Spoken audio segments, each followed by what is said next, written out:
Halo, selamat siang teman-teman. Jadi siang ini kita lagi ada di Retros Garage. Ada beberapa kegiatan, diantaranya kita ada maintenance di Corolla KE30. Mobil ini mati 3-4 hari. Jadi ada posisi aku parkir tuh di luar. Kasihan juga kedinginan, makanya dia agak marah tadi pagi, nggak bisa hidup. Jadi kita lakukan jumper dulu sebelum kita lakukan maintenance, karena kita akan pindahkan mobil ini ke Retros Garage. Setelah itu kita lakukan maintenance seperti servis karburator, karena udah sangat lama banget mobil ini nggak digunakan, kemudian nggak ada servis sama sekali. Kita lakukan itu. Kemudian tadi ada style clap juga teman-teman, style clap, karena memang clapnya juga udah nggak tahu ya, harus banyak di style. Karena ketika kita main di jalanan untuk top speednya juga kurang optimal, makanya kita di setting lagi. Tadi juga sempat kita pasang ban bagian belakang samping kanan, jadi bocor karena banyak paku, karena banyak pembangunan.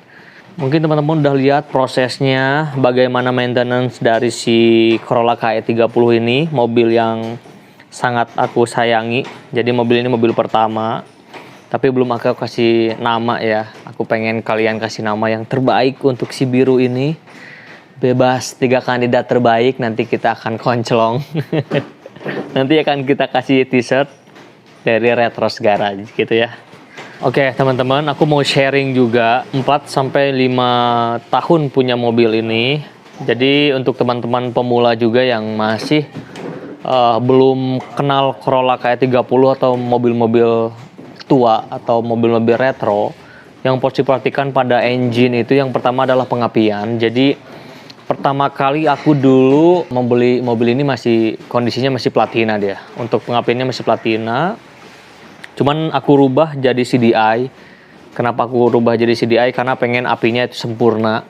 Karena bagaimanapun mobil tua itu kalau misalkan suplai apinya kurang, di si mesin juga pembakarannya kurang bagus. Makanya aku ganti dengan CDI. Kemudian coilnya juga langsung diganti karena itu perangkat pengapiannya juga. Kemudian untuk karburator ini yang paling sangat krusial pada mobil. Nafasnya juga di situ, karena mungkin saking udah lama banget si karburatornya digunakan di mobil ini. Karena sekarang kita remajakan menggunakan karburator yang udah baru ya, kita pasangkan, dan sejauh ini nggak ada masalah. Gak ada masalah di pernafasan mobil ini, cukup baik. Cuman mungkin tadi yang paling kerasa itu di tarikannya aja, karena memang klepnya juga belum kita setel lagi. Jadi ketika di top speednya juga kurang maksimal gitu. Kemudian yang harus diperhatikan untuk para pemula itu biasanya di bagian radiator. Kenapa kita harus pastikan radiator aman, gak ada bocor? Mobil tua apalagi berada di tengah kota besar, Bandung itu kota besar. Jadi udah nggak asing lagi kalau misalkan kita ketemu sama yang namanya macet. Waduh, kayaknya mobil-mobil tua tuh udah nggak akan siap ya dengan macet seperti itu. Makanya kita harus betul-betul kontrol radiator, itu memang udah sangat harus normal banget.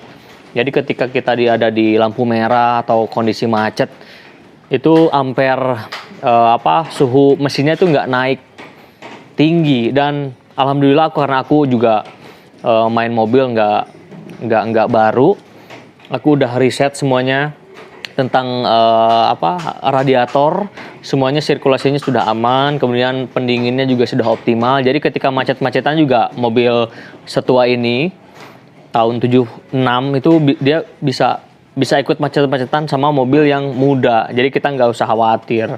Jadi nggak ada overhead. Mobil ini belum pernah ada overhead. Selama pas dulu pernah sekali ketika saya ambil mobil ini di Ciamis di Baregbeg. Ketika ke Bandung tuh ada overhead. Itu ternyata ada komponen yang bocor pada bagian radiator. Makanya kita udah ganti. Ini yang sepele sebetulnya, tapi baru terkontrol sekarang.